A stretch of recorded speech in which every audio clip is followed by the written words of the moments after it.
በዝውውር ዘገባቸው የሚታመኑት ዴቪድ ኦርንስቲን እና ሌሎች ሪፖርተሮች በዚህ ሰዓት ላይ ከአርሰናልና ከማንቸስተር ዩናይትድ ጋር የተያያዙ አዳዲስ ግን ደግሞ በጣም ትልልቅ ዝውውሮችን ያካተቱ መረጃዎችን አውጥተዋል። አንድሪያ ቤርታ አሁንም አርሰናልን ይበልጥ ለማጠናከር የሚያስችላቸውን እጅግ ትልቅ የዝውውር እቅድ መንደፋቸውን ነው ዴቪድ ኦርንስቲን እየተናገረ ያለው። አርሰናል ኃያል እንዲሆን ዋንጫዎችን እንዲያሸንፍ በፕሪሚየር ሊግ ብቻ ሳይሆን በአውሮፓ የክለቦች ውድድርም ላይ የበላይነትን እንዲቆናጠጥ ጠንካራ ቡድን መገንባት አለበት ብለው የሚያምኑት አንድሪያ ቤርታ በክረምት 8 አዳዲስ ተጫዋቾችን ማስፈረማቸው ይታወሳል። አሁን ደግሞ የፊት መስመሩን ይበልጥ ለማጠናከር የሚረዳ ዝውውርን ለማከናወን አድብተው እየሰሩ ነው ይላል። ከሆነ እና ካደረጉት አርሰናል ፊት መስመሩም ይበልጥ የሚያስፈራ ይሆናል።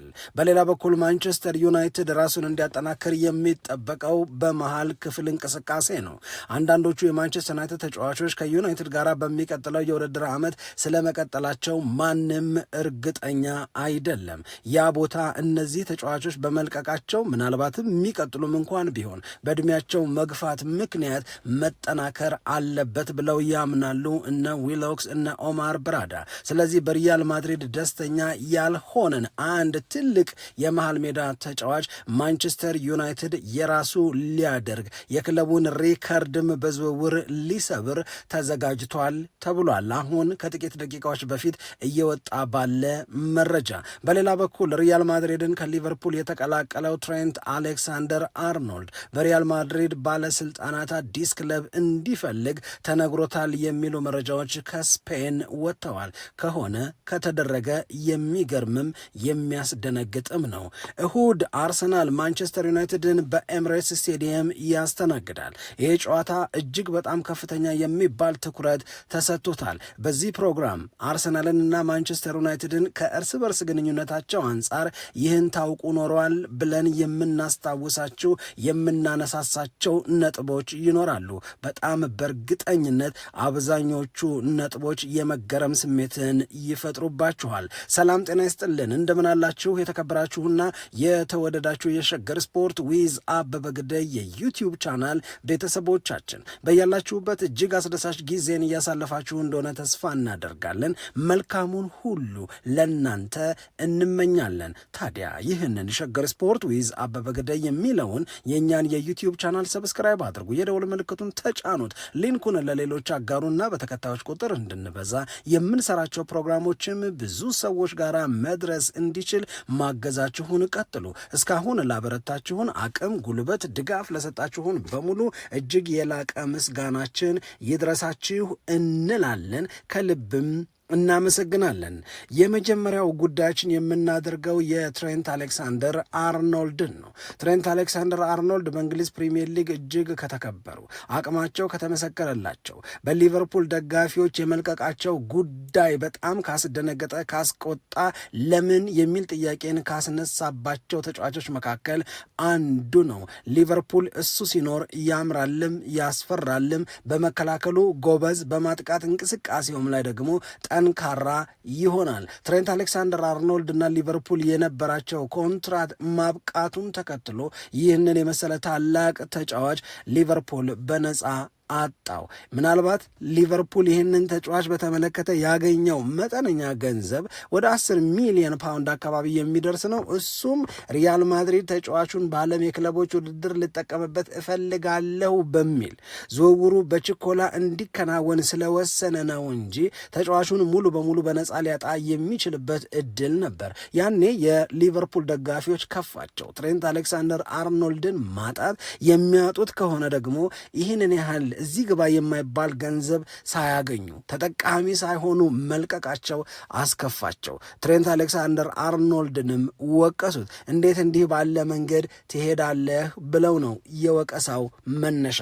አሁን በትሬንት አሌክሳንደር አርኖልድና በሪያል ማድሪድ መካከል ያለው ስሜት በጎ ተብሎ የሚገለጽ አይደለም። አንድም ጉዳት፣ ሁለትም ደግሞ ከጉዳት ነፃ በሆነባቸው ጊዜያቶች የሰጠው አገልግሎት ያን ያህል አልተወደደም ነው በዋናነት እንደ አጀንዳ ተይዞ እየተነሳ የሚገኘው።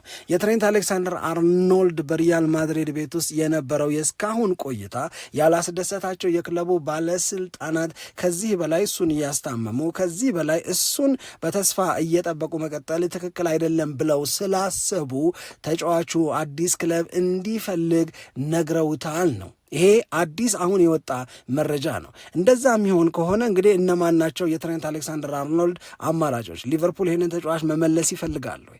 እንደዚሁም ደግሞ ሌሎች የአውሮፓ ክለቦች እዛው ስፔን ያሉም ሊሆኑ ይችላሉ፣ በፕሪሚየር ሊግ ያሉ ሊሆኑ ይችላሉ። ትሬንት አሌክሳንደር አርኖልድን ማስፈረም የሚፈልጉ ከሆነ ለሪያል ማድሪድ መክፈል የሚጠበቅባቸው ክፍያ የዋዛ ይሆናል ተብሎ አይጠበቅም። ምክንያቱም እንደ ሊቨርፑል አይደለም። ሊቨርፑል የውል ስምምነቱ ስላበቃ ነው በጣም ባዶ ሊባል በሚችል ዋጋ የሸኘው። ሪያል ማድሪድ ጋር ግን ኮንትራት አለው። ስለዚህ ተጫዋቹን መውሰድ የሚፈልግ የትኛውም የአውሮፓ ክለብ ከሪያል ማድሪድ ተጫዋቹን ሊወስድ የሚችለው ከፍተኛ የሚባል ገንዘብ በመክፈል ነው። ስለዚህ ትሬንት አሌክሳንደር አርኖልድም ዳኒ ካርቫሃልም በዛ በቀይ መስመር ተከላካይነት ለሪያል ማድሪድ አገልግሎት በሚጠበቀው መጠን እየሰጡ አይደለም። ስለሆነም ነው ይህንን ተጫዋች ሂድልን እስከ ማለት ደረጃ የደረሱት። ለሊቨርፑል ምናልባትም በፕሪሚየር ሊጉ ትልቅ አቅሙን አሳይቷል፣ ራሱን አረጋግጧል እና ሌሎች በፕሪሚየር ሊጉ ትሬንት አሌክሳንደር አርኖልድን የሚፈልጉ ክለቦች ካሉ እሱን ማስፈረም እንደ መልካም አጋጣሚ ሊቆጥሩት ይችላሉ። ግን ዋጋው የሚቀመስ ዋጋው የሚደፈር እንደሆነ ብቻ ነው። ይሄ አሁን ማምሻውን ከተሰሙ በጣም የብዙ ሚዲያዎችን እና የእግር ኳስ ወዳጆችን ትኩረት ከሳቡ ጉዳዮች መካከል አንዱ ነው። እንደነዚህ ባሉ መረጃዎቻችን መካከል ደግሞ ይህን ያውቁ ኖሯል ብለን በእሁዱ ወሳኙ እጅግ በጣም በጉጉት በሚጠበቀው የአርሰናልና የማንቸስተር ዩናይትድ ጨዋታ ዙሪያ ዩናይትድን በተመለከተ የተወሰኑ አርሰናልን በተመለከተ የተወሰኑ ፋክቶችን ወደ እናንተ እናደርሳለን። ማንቸስተር ዩናይትድን በተመለከተ የመጀመሪያው መነሳት ያለበት ማንቸስተር ዩናይትድ ባለፉት 6 የፕሪሚየር ሊግ ጨዋታዎች ከአርሰናል ጋር ሲያደርጉ አንድም የድል ውጤት የላቸውም። ይሄ አሁን እንዲህ መሆኑን ታውቁ ነበረ ወይ? አንድም የድል ውጤት የላቸውም ሲባል በ5 ተሸንፈዋል፣ በአንዱ አቻ ወጥተዋል። ማንቸስተር ዩናይትድ ግን በታሪኩ በ7 ተከታታይ ጨዋታዎች ዊንለስ ሆኖ ወይም ድል አልባ ሆኖ አያውቅም። ስለዚህ እሁድ አርሰናልን የሚያሸንፍ ከሆነ ይህንን ታሪኩን ያስጠብቃል። በ7 ተከታታይ ጨዋታዎች ከየትኛውም ተጋጣሚ ጋር ማንቸስተር ዩናይትድ ድል አልባ ወይም የድል ውጤት ሳያመጣ ቀርቶ አያውቅም። ስለዚህ ይህንን አሁንም ማስጠበቅ ቻለ። ነገር ግን አርሰናልን ማሸነፍ የማይችል ከሆነ ያ ማለት ከተሸነፈ ወይም አቻ ከወጣ ዩናይትድ በታሪኩ ለመጀመሪያ ጊዜ በአንድ ቡድን በ7 ተከታታይ ጨዋታዎች አንድም የድል ውጤት ሳያመጣ የቀረበት የመጀመሪያው አጋጣሚ ይሆናል ማለት ነው። ሁለተኛ ነጥብ ስለ ማንቸስተር ዩናይትድ እንግዲህ አሰልጣኝ ሩበን አሞሪም ከማንቸስተር ዩናይትድ እንዲባረር ከተደረገ በኋላ ማንቸስተር ዩናይትድ በእንግሊዝ ፕሪሚየር ሊግም ሆነ በሌሎች ውድድሮች ላይ የሚያሳያቸው እንቅስቃሴዎች በተወሰኑ መለኪያዎች በጣም ተሻሽለዋል። ይሄ ማለት ዳረን ፍሌቸር፣ ይሄ ማለት ካሪክ ማንቸስተር ዩናይትድን ይዘው ባለፉት ጥቂት ጨዋታዎች ላይ ማንቸስተር ዩናይትድን ባየንበት አጋጣሚ ማንቸስተር ዩናይትድ በፕሪሚየር ሊጉ ክለቦች ላይ የበላይ የሆነባቸው መለኪያዎችና መስፈርቶች አሉ ነው። ይህንን ስናነሳ ለምሳሌ ማንቸስተር ዩናይትድ በፕሪሚየር ሊጉ በኤክስጂ ወይም ለግብ በሚጠበቁ እድሎች አንደኛ ነው ከሁሉም ክለቦች፣ ከደረጃ ሰንጠረዡ መሪ ከአርሰናል፣ ከተከታዩ ከማንቸስተር ሲቲ፣ ከሌሎቹም ክለቦች ይልቅ ማንቸስተር ዩናይትድ በኤክስጂ አንደኛ ሆኗል። ይሄ ማለት በአማካይ በአንድ ጨዋታ 4.81 ኤክስጂ ማስመዝገብ ችሏል ማለት ነው ማንቸስተር ዩናይትድ። ሁለተኛ የግብ ሙከራ በማድረግ ባለፉት ከአሞሪም መሰናበት በኋላ በነበሩት ጨዋታዎች ማንቸስተር ዩናይትድ አሁንም አንደኛ ነው። 41 የግብ ሙከራዎችን አድርጓል። ይሄ አጠቃላይ ሙከራ ነው። ኦፍ ታርጌት የሆነውን ኦን ታርጌት የሆነውን ደማምረን ማለት ነው። ነገር ግን ደግሞ ኦን ታርጌት በሆኑ ሙከራዎችን ማንቸስተር ዩናይትድ አሁንም ከሁሉም የፕሪሚየር ሊግ ክለቦች ብዙ ኢላማቸውን የጠበቁ ሙከራዎችን ያደረገው አሁንም እሱ ነው። ከዛ በተጨማሪ ኤክስጂ ዲፈረንሻል ማለት እሱም አንደኛ ነው ማንቸስተር ዩናይትድ። ኤክስጂ ዲፈረንሻል ማለት ለግብ የሚጠበቁ እድሎችና በተግባር ማንቸስተር ዩናይትድ ያገባቸው ሲመዛዘኑ ማንቸስተር ዩናይትድ ጥሩ ነው፣ +412 አስመዝግቧል። ይሄንን ያህል ኤክስጂ ዲፈረንሻል ያስመዘገበ ሌላ የፕሪሚየር ሊግ ክለብ የለም ነው። ከዛ በተጨማሪ ግን በሾት ዲፈረንስም የሱ የግብ ሙከራ እና የተጋጣሚው ክለብ የግብ ሙከራ ሲቀናነስ ማንቸስተር ዩናይትድ ልክ እንደ ግብ ክፍያ ብታሰሉት 27 ተጨማሪ የግብ ሙከራዎችን ከተጋጣሚዎቹ ይልቅ አድርጓል ነው። በዚህም አንደኛ ነው። ይህንን ያህል የሾት ዲፈረንስስ ማስመዝገብ የቻለ ሌላ ክለብ የለም። ስለዚህ አሞሪም ማንቸስተር ዩናይትድን ከለቀቀ በኋላ በዩናይትድ ቤት ውስጥ ያለውን መሻሻል፣ በዩናይትድ ቤት ውስጥ ያለውን መለወጥ፣ በተለይም ደግሞ በማጥቃት አቅም በተግባርና በትክክል እያየን ነው። ሌላ ነጥብ ማይክል ካሪክ ማንቸስተር ዩናይትድን በፕሪሚየር ሊግ ማሰልጠን ሲጀምር የመጀመሪያ ድሉን ያስመዘገበው አርሰናልና አርቴታ ላይ ነው። ይሄ ማለት 3-2 በሆነ ውጤት ያሸነፈበት ጨዋታ በ2021 ታህሳስ ወር ላይ ነው ይሄንን ያስመዘገበው። ስለዚህ የማይክል አርቴታን አርሰናል በመግጠምና በማሸነፍ ካሪክ የተሻለ ታሪክ እንዳለው ወይም ልምድ እንዳለው ይሄ መረጃ ወይም ይሄ ሀቅ ያመለክታል።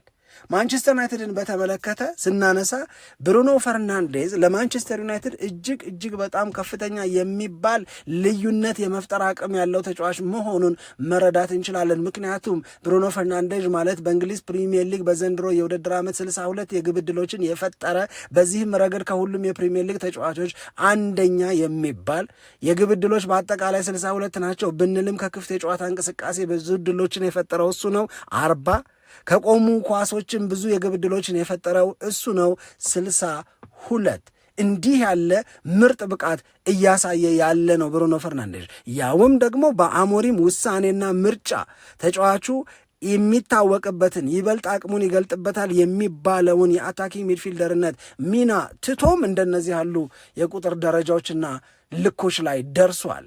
በነገራችን ላይ ይህ ተጫዋች ብሩኖ ፈርናንዴዝ በዘንድሮ የውድድር ዓመት በአማካኝ በአንድ ጨዋታ 3.4 የግብ ዕድሎችን እየፈጠረ ነው ያለው። በማንቸስተር ዩናይትድ ታሪክ አንድ የማንቸስተር ዩናይትድ በአንድ የውድድር ዓመት በጣም ትልቅ የሚባል ወይም ብዙ የሚባል የግብ ዕድል በመፍጠር በ90 ደቂቃ ውስጥ ሪያን ጊግስ ነው ባለ ታሪክ የሆነው። ሪያን ጊግስ በ2008-2009 በአማካይ በአንድ ጨዋታ 3.7 የግብ ዕድሎችን ይፈጥር ነበር። ብሩኖ ፈርናንዴዝ 3.4 ላይ ነው ያለው። ይሄም አብሮ መነሳት ያለበት ነው። የመጨረሻው ማንቸስተር ዩናይትድን በተመለከተ ሊነገር የሚገባው ይህን ያውቁ ኖራል የሚባለው ሀቅ የማይክል ካሪክን ማሞካሸት፣ ማይክል ካሪክንና ጅማሬውን ማድነቅ አንድ ጨዋታ አይደል እንዴ ለምትሉ ሰዎች የተነገረ ወይም የተቀመጠ ሀቅ ነው። እንዲህ ያለው ስሜት እንዲህ ያለው አስተያየት እዚህ ሀገር ብቻ ሳይሆን በሌሎች ሀገራትም ላይ ባሉ የእግር ኳስ ወዳጆች ይባላል፣ ይነገራል። ስለሆነም የእግር ኳስ ባለሙያዎች ምን ብለው አስቀመጡ? አንድ ጨዋታ ብቻ ነው አትበሉ አሉና ማንቸስተር ዩናይትድ እንደሚጠበቅበት ሲጫወት ያየነው ከረጅም ጊዜ በኋላ ካሪክ ይዞት በቀደም ማንቸስተር ሲቲን ሲገጥም ነው አሉ። ማንቸስተር ዩናይትድ መሆን ያለበት እንደዛ ነው። የማንቸስተር ዩናይትድ ክብሩ ልኩ ቅዳሜ ከሲቲ ጋር ሲጫወት እንደተጫወተው መጫወት ነው። ይህንን ማድረግ ግን ተስኖት ቆይቷል። ይህንን ማድረግ ሳይችል ቆይቷል። አሁን ማድረግ ሲጀምር ካሪክን አለማድነቅ አንችልም አለ። በኦልትራፎርድ የማንቸስተር ዩናይትድ ደጋፊዎች ወደ 70 ሺህ የሚደርሱ ደጋፊዎች በቡድናቸው ላይ ተማምነው ግፋ በለው በልበለው ሲሉ እናም የማንቸስተር ዩናይትድ ተጫዋቾችም ልክ እንደ ድሮ በጣም በሚገርም በሚያስደነግጥ እናም ደግሞ ውጤታማ በሆነ መንገድ በመልሶ ማጥቃት ያደርጉ የነበረው የማጥቃት እንቅስቃሴ ልዩ ነው። ለረጅም ጊዜ ይህንን ማየት ሳይቻል እኮ ቆይቷል። ስለዚህ ነው አንድ ጨዋታ መሆኑ ጠፍቶን አይደለም ከረጅም ጊዜ በኋላ የተገኘ መሆኑ ነው ብለው የሚያደንቁት። ይህንን ካነሱ በኋላ ትዝ እንዲላችሁ ብለው የሚያስቀምጡት ነጥብ ምንድን ነው? ማንቸስተር ዩናይትድ በሜዳው ባለፉት 6 ጨዋታዎች ማሸነፍ አልቻለም ነበር በኦልትራፎርድ። ያውም አንዳንዶቹ ጨዋታዎች የሚያስቆጩ የሚያንገበግቡ እና የማንቸስተር ዩናይትድን ልክ አለመሆን በልበ ሙሉነት እንድንናገር የሚያደርጉ ናቸው ይላሉ። በ10 ተጫዋች የተጫወተውን ኤቨርተንን ማሸነፍ አልቻለም። የደረጃ ሰንጠረዡ ውራ የሆነውን ወልቨርሃምፕተንን ወንደረርስን ማሸነፍ አልቻለም። እንደዚሁም በርንመዝንና ዌስትሃም ዩናይትድን መርታት አልቻለም። ኦልትራፎርድ ላይ እንደነዚህ ባሉ ማቃቶች ይነሳ የነበረው ማንቸስተር ዩናይትድ ማንቸስተር ሲቲን የሚያክል የጋርዲዮላን ቡድን በዛ መጠን በልጦ እንደዛ ሲያሸንፍ አንድ ጨዋታ ነውና ዝም በሉ ልንባል አይገባም ብለው ያስቀምጣሉ። ይህን ያውቁ ኖሯል። አርሰናል ከማንቸስተር ዩናይትድ በማንቸስተር ዩናይትድ ሳይድ ያለውን ነው። ሌሎች የዝውውር መረጃዎችን እናንሳና ከዛ ደግሞ በተመሳሳይ ይህን ያውቁ ኖሯል የሚል የአርሰናልን ጉዳይ የምናነሳበት የአርሰናልን ሀቅ የምንናገርበትን ነጥብ እንመለሳለን። አርሰናልን በተመለከተ መነጋገር ግን ያለብን መጀመሪያ ከሆነ የእውነት ለመናገር ከተደረገ ደግሞ የማያደርጉበት ምንም አይነት ምክንያት የለም። ምክንያቱም አንድሪያ ቤርታን አለማመን አይቻልም። በጉብዝና በልክነት ጥራት ያላቸውን ዝውውሮች በመፈጸም አርሰናልን አኩርተዋል እና ደግሞ ይህንን መረጃ እየነገረን ያለው ዴቪድ ኦርንስቲየን ዚ አትሌቲክ ላይ የሚሰራ ከዝውውር ጉዳዮች ጋር ልክ እንደ ፋብሪዚዮ ሮማኖ የሚታመን መረጃን ብቻ የሚያወጣ እሱ ካለ የምር ነው የሚባልለት ዘጋቢ ነው እና አሁን ከጥቂት ደቂቃዎች በፊት አርሰናል እያሰላና እየሰራ ነው አለ። ይሄ ዝውውር አርሰናልን ይበልጥ አስፈሪ ያደርገዋል። አርሰናልን ይበልጥ የሚያምር ያደርገዋል። አርሰናልን ይበልጥ ውጤታማ ያደርገዋል። 100% ከሆነ ከተደረገ ዴቪድ ኦርንስቲየን የሚለው ምንድን ነው? የአትሌቲኮ ማድሪዱን የፊት መስመር ተጫዋች ሁሊያን አልቫሬዝን ለማስፈረም እየሰራ ነው። አርሰናል ነገሮችን እያመቻቸ ነው። ተጫዋቹን ማግኘት የሚችልበትን ጥርጊያ መንገድ እየሰራ ነው። እንግዲህ ልብ እንበል ማንቸስተር ሲቲ በዚህ ጥር እነ ማርክ ጉሄን እነ ሴሚኒዮን እያስፈረመ ነው። አርሰናል ደግሞ የመከላከል አቅሙ የአማካኝ ተጫዋቾቹ አቅም አሪፍ ሆኖ ፊት መስመር ላይ ብለን በተወሰነ ደረጃ በስጋት የምናነሳው ጉዳይ ያለበት ክለብ ነው። ስለዚህ አርሰናልን ሙሉ በሙሉ ጠንካራ፣ ሙሉ በሙሉ በቀላሉ ተጋጣሚዎቹ የማይቋቋሙት ቡድን እንዲሆን ለማድረግ ነው ሁሊያን አልቫሬዝ በአርሰናል የዝውውር እቅድ ውስጥ የገባው። ለዚህ ተጫዋች ዝውውር መደረግ ያለበት ነገር በሙሉ እንዲደረግ አንድሪያ ቤርታ ይፈልጋሉ ነው። ይሄ ሁሊያን አልቫሬዝ ላይ የነበረው የአርሰናል ፍላጎት ሰሞኑን የተፈጠረ አይደለም። ክረምትም ላይ እኮ ሁሊያን አልቫሬዝ በተወሰነ ደረጃ ከግምት ውስጥ ገብቶ የተለያዩ ጥረቶች እኮ ሲደረጉ ነበረ። ቪክቶር ዮኬሬሽን የማያገኙ ከሆነ ሁሊያን አልቫሬዝን እናስፈርማለን ብለው ነበር። በኋላ የስፖርቲንግ ሊዝበንና የአርሰናል ስምምነት እውን ሆነና ቪክቶር ዮኬሬሽ አርሰናልን ተቀላቀለ። የሁሊያን አልቫሬዝን ዝውውር አቆዩት ለጊዜው ማለት ወይም ክረምት ላይ ሳይፈጽሙት ቀሩ። አሁን ስዊድናዊው ቪክቶር ዮኬሬሽ በዘንድሮ የውድድር ዓመት የተጠበቀውን ያህል ውጤታማ እየሆነ አይደለም። ይሄ ማለት ለወደፊቱ ውጤታማነቱ አያድግም አይሻሻልም ማለት ላይሆን ይችላል። ነገር ግን አርሰናል በፊት መስመር የበለጠ መጠናከር፣ የበለጠ ውጤታማ፣ የበለጠ አሪፍ፣ የበለጠ ሰክሰስፉል ያደርገኛል ብሎ ስላሰበ ነው አሁን ለአዲስ የፊት መስመር ተጫዋች ወይም በማጥቃት እንቅስቃሴው ላይ አርሰናልን ለሚያግዝ አዲስ ተጫዋች ቦታና በጀት እየፈለጉ ነው። ስለዚህ ዴቪድ ኦርንስቲየን የሚናገረው ለስካይ ስፖርትስ ነው። አሁን ይህንን የተናገረው እሱ እንዲህ ያለ መረጃ አለኝ፣ አርሰናል ፕራክቲካሊ ወይም የምርና የእውነት ሁሊያን አልቫሬዝን ወደ ፕሪሚየር ሊጉ ሊመልሰው በተግባር እየሰራ ነው። እዚህ ላይ ሁለት ነገሮችን እንጨምር። አንድ፣ ሁሊያን አልቫሬዝ በእንግሊዝ ፕሪሚየር ሊግ ለማንቸስተር ሲቲ ተጫውቶ የሚያውቅ በእንግሊዝ ፕሪሚየር ሊግ ከማንቸስተር ሲቲ ጋር ሆኖ የፕሪሚየር ሊግ ዋንጫዎችን እንደዚሁም የአውሮፓ ቻምፒዮንስ ሊግን ያሸነፈ በጣም ትልቅ አቅም ያለው ተጫዋች፣ በፕሪሚየር ሊጉ ራሱን ለመግለጥ ያልተቸገረ፣ በኋላ የከፋው የመጫወት ዕድል ለምን ተገደበ በሚል ከዛ በኋላ ነው ወደ አትሌቲኮ ማድሪድ የተዘዋወረው። ስለዚህ ይሄንን በፕሪሚየር ሊግ ልምድ ያለውን ተጫዋች ማግኘት አርሰናልን እንክት አድርጎ ያጠናክረዋል፣ ይበልጥ ያሳምረዋል፣ ይበልጥ ውጤታማነቱን ያሳድገዋል። ይሄ አንድ ነገር ነው። ሁለተኛው ነገር አትሌቲኮ ማድሪድ ቤት ውስጥ በጣም ብዙ ሰዎች አሏቸው አንድሪያ ቤርታ፣ ምክንያቱም እዛ ነበሩ፣ ከዛ ነው ወደ አርሰናል የመጡት። ስለዚህ ይሄንን ተጫዋች ከአትሌቲኮ ማድሪድ ከፈለጉ እነማንን ማናገር እንዳለባቸው፣ በምን መንገድ ማግባባት እንዳለባቸው፣ ማሳመን እንዳለባቸው ያውቃሉ። ለነገሩ ሰውየው አትሌቲኮ ማድሪድ ቤት የነበሩም እንኳን ባይሆኑ 8ቱን ዝውውሮች የፈጸሙበት መንገድ አድናቆት በከፍተኛ ደረጃ እንድንሰጣቸውና እንድንተማመንባቸው የሚያደርግ ነው። እናም በ2022-23 ከዛም በኋላ ከጋርዲዮላ ጋር በሰራው ስራ ለአርጀንቲና ብሔራዊ ቡድን ሲጫወት በሚያበረክተው አስተዋጽኦ በኋላም አትሌቲኮ ማድሪድን ተቀላቅሎ በሰራቸው ስራዎች በእጅጉ ከሚደነቁ ተጫዋቾች መካከል አንዱ የሆነው ሁሊያን አልቫሬዝ የአርሰናልን ማሊያ ሊለብስ ይችላል። ከተሳካ በጥር ካልሆነ በክረምት የአርሰናል ቀዳሚው ትኩረት ሁሊያን አልቫሬዝን በሰሜን ለንደን መድፈኛ አድርጎ ማምጣት ነው ተብሏል። ይሄ በዚህ ሰዓት ከተሰሙት መረጃዎች መካከል አንዱ ነው። ሁለተኛው የዝውውር ጉዳይ ሌላ ትልቅ ተጫዋችን ዝውውር በተመለከተ ግን ደግሞ ማንቸስተር ዩናይትድ ቤት የሚወስደን ነው። ማንቸስተር ዩናይትድ ቀደም ሲል ለመጥቀስ እንደሞከር ነው የመሃል ክፍሉን ማጠናከር አለበት። ይሄ የግድ ነው። ምክንያቱም እንደነ ካዚሜሮ አይነት ተጫዋቾች በማንቸስተር ዩናይትድ ቤት ከዚህ የውድድር ዓመት በኋላ ይቀጥላሉ ወይ? የሚቀጥሉስ ቢሆን እውነት በጣም ጠንካራና ምርጡን አገልግሎቶቻቸውን መስጠት የሚያስችል ነገር ይኖራቸዋል ወይ?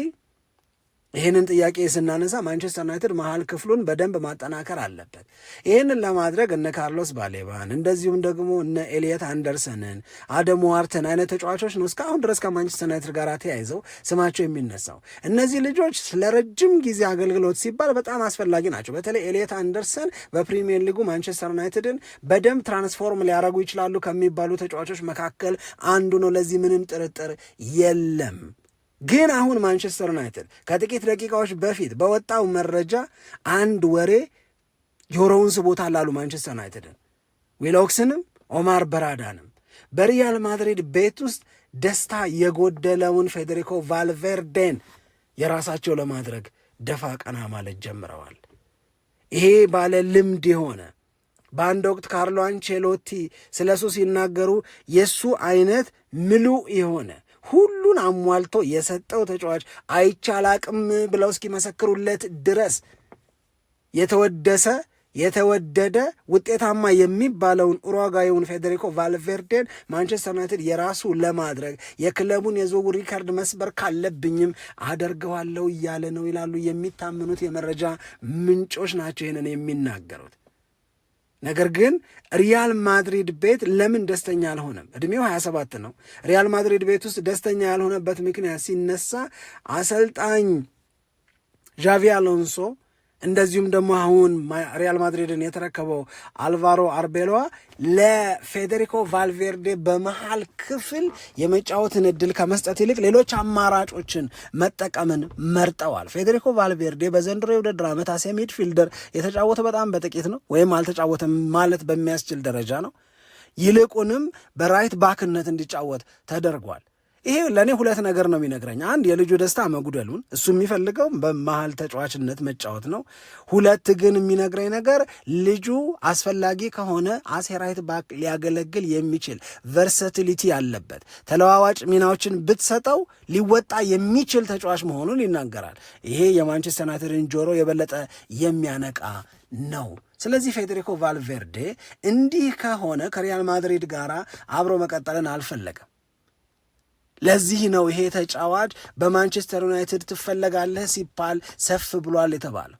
የማንቸስተር ዩናይትድ የመሆን ፍላጎት አሳይቷል። ራሴን በፕሪሚየር ሊጉ መፈተሽ እፈልጋለሁ ግን ይልና ማንቸስተር ዩናይትድ እንድቀላቀለው ማንቸስተር ዩናይትድ በሚቀጥለው የውድድር ዓመት በአውሮፓ ቻምፒዮንስ ሊግ የሚሳተፍ ቢሆን ደስ ይለኛል እስከ ማለት ደረጃ ደርሷል ነው የተባለው። ስለዚህ ለዚህ ተጫዋች ዝውውር ሪያል ማድሪድ ምንም ቢጠይቅ ማንቸስተር ዩናይትድ ለመክፈል ለመደራደር የልጁን ዝውውር ለማጠናቀቅ ዝግጁ ነው ተብሏል። እንግዲህ ኤሊየት አንደርሰንን፣ ፌዴሪኮ ቫልቬርዴን አንዱ ለልምዱና ለጉብዝናው ሲባል፣ ሌላው ለዛሬና ለነገው ለረጅም ጊዜ የማንቸስተር ዩናይትድ አገልግሎቱ ሲባል ማንቸስተር ዩናይትድ ቤት ውስጥ ሊገናኙ ይችላሉ ተብሏል። ይሄ በጣም የሚያጓጓ ነው። የእውነት ለመናገር ከሆነ ከተደረገ አሁን የማንቸስተር ዩናይትድ ፍላጎት ብቻ አይደለም ያለው፣ የፌዴሪኮ ቫልቬርዴም ፍላጎት አለ ማንቸስተር ዩናይትድን ለመቀላቀል። ካርሎ አንቼሎቲ ስለሱ እንደመሰከሩለት ማንቸስተር ዩናይትድን በመሃል ሜዳ ለማጠናከር ወደ ኦልትራፎርድ የሚያቀና ከሆነ መቼም ልዩ ነው የሚሆነው። ወደ መጨረሻው ጉዳያችን እንሂድ። የእሁዱን ጨዋታ በተመለከተ ቀደም ሲል ስለ ማንቸስተር ዩናይትድ ሐቆች እንደነገርናችሁ ሁሉ አሁን ደግሞ ስለ ባለሜዳው ስለ አርሰናል ስለ መድፈኞቹ ሐቅ እንናገራለን። አርሰናል ከማንቸስተር ዩናይትድ ጋር በተያዘ ይህን ታውቁ ኖሯል ወይ የምንለው የመጀመሪያው መረጃ አርሰናል ባለፉት 4 የፕሪሚየር ሊግ ጨዋታዎች ማንቸስተር ዩናይትድን በሜዳው በኤምሬትስ ስቴዲየም ሲገጥም 4ቱንም አሸንፏል። ይሄ ለአርሰናል ትልቅ የሚባል ውጤት ነው። በነገራችን ላይ በእንግሊዝ ፕሪሚየር ሊግ ታሪክ አንድ ቡድን ማንቸስተር ዩናይትድን 5 ጊዜ በሜዳው አሸንፎት አያውቅም። ከረጅም ጊዜ በኋላ ነው ይሄ የሚሆነው። ለመጨረሻ ጊዜ ዩናይትድ በባለሜዳው ክለብ መደዳውን 5 ጊዜ የተሸነፈው በ1976 እስከ 1980 በነበረ የውድድር ሂደት በዌስት ብሮሚች አልቢየን ነው። ስለዚህ እሁድ አርሰናል ማንቸስተር ዩናይትድን የሚያሸንፈው ከሆነ ለአርሰናል አዲስ ታሪክ፣ ለማንቸስተር ዩናይትድ አዲስ ኩምታ ይሆናል ማለት ነው። ይሄን ያውቁ ኖሯል። ሀቅ 2 ለአርሰናል ማለት ነው። አርሰናል የዘንድሮ የውድድር ዓመት የመጀመሪያ ጨዋታውን በኦልትራፎርድ ሲያደርግ 1-0 በሆነ ውጤት አሸንፏል። ማንን? ማንቸስተር ዩናይትድን። እሁድ የሚያሸንፈው ከሆነ በደርሶ መልስ አሸነፈው ማለት ነው። አንድ ጊዜ በኦልትራፎርድ፣ አንድ ጊዜ በኤምሬትስ ስቴዲየም። አርሰናል ይህንን ማድረግ ከቻለ እሁድ ማንቸስተር ዩናይትድን አሸንፎ 5ኛ ደብል ዊን ይሆንለታል ማለት ነው።